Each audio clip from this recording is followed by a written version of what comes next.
is just after midnight. You are sitting in a secret bunker called Serpukhov 15, about an hour outside of Moscow. You are the duty officer in charge of the Soviet Union's early warning system. Suddenly, the silence breaks. A siren, louder and more jarring than anything you've ever heard, starts screaming. On the giant red screen in front of you, a single word flashes in block letters. Start.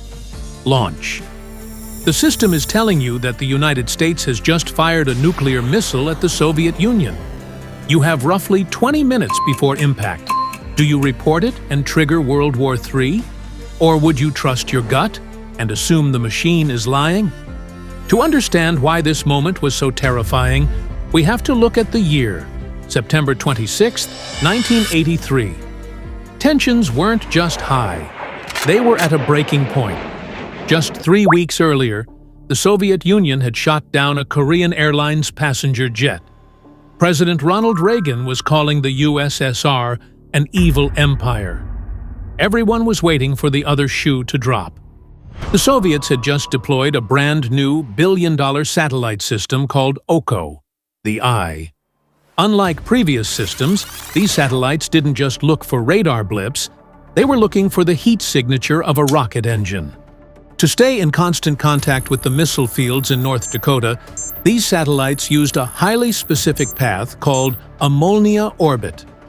This orbit allowed them to hang over the high northern latitudes for long periods, staring unblinkingly at the U.S. The engineers were confident.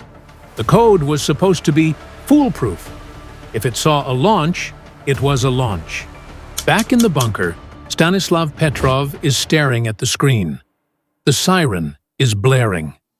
The computer says highest probability. But then, something strange happens. The system detects another missile, then a third, a fourth, and a fifth. Protocol was clear. Petrov was supposed to pick up the phone to the Kremlin and say, "We are under attack." The Soviet leadership, old and paranoid, would likely have authorized a full retaliatory strike immediately. The doctrine was mutual assured destruction. But Petrov hesitated. He was a civilian-trained analyst, not just a soldier. And his brain caught a logic error that the algorithm missed. He thought, if the Americans were going to start World War III, they wouldn't send just 5 missiles. They would send hundreds. They would try to wipe us out in one go. The room is chaotic. Subordinates are screaming orders.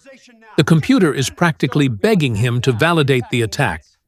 Petrov makes a choice that no algorithm could make. He picks up the phone, calls headquarters, and says, "False alarm. System malfunction." For the next 20 minutes, he just stood there. If he was wrong, he and everyone he loved would be vaporized in moments. He was sweating, chain-smoking, counting down the seconds. 10 minutes? 5 minutes? Impact time arrives. And nothing. No explosions, just silence.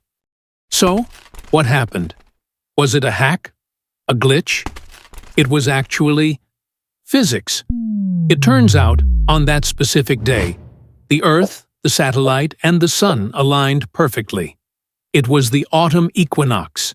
Sunlight hit the top of high-altitude clouds over North Dakota. The reflection was so bright that the infrared sensors on the satellite mistook the glare for the exhaust plume of a Minuteman ICBM. The code didn't know what sun glint looked like. It saw heat, it saw a brightness spike, and it executed its programming. War. For someone who arguably saved the human race from wiping itself out, from mutual assured annihilation, you'd think Petrov would be given a medal, a parade, maybe a statue. Instead, he was reprimanded. He was grilled for not filling out his logbook correctly during the crisis. The Soviet military was embarrassed that their superweapon was defeated by a cloud. He was quietly retired and lived in poverty for years. But here is why this matters today. We are currently racing to put AI in charge of everything. from stock markets to drone swarms to nuclear defense. The OCO system failed because it had no context. It had no gut feeling. It followed the rules perfectly, and following the rules would have ended civilization. Stanislav Petrov proved that sometimes the most important component in a high-tech system isn't the code. It's the human being brave enough to ignore it. I'm curious, if this happened today, and I had to make the call in 30 seconds, do you think we'd still be here? I've pinned a poll in the comments. Team Human or Team AI? Go vote. And if you want to know about the other time we almost nuked ourselves by accident, hit subscribe. I'll see you in the next one.